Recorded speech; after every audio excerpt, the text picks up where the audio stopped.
ఓం శ్రీమాత్రే నమః. సౌందర్యలహరి 10వ శ్లోకము. ఈ శ్లోకం చదవడం వలన మన బాడీలో స్ట్రెంగ్త్ పెరుగుతుందన్నమాట.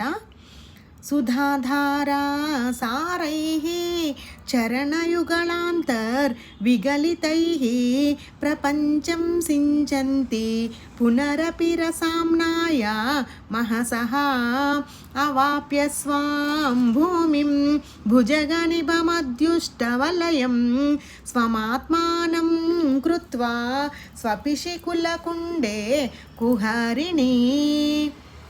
ఓంకార స్వరూపిణి, నీ చరళయుగలం నుండి ప్రవహిస్తున్న అమృతరస ప్రవాహంతో సమస్త విశ్వాన్ని తడుపుతూ అందరి మీద నీ కరుణా కటాక్షాలను చూపిస్తున్నావు తల్లి.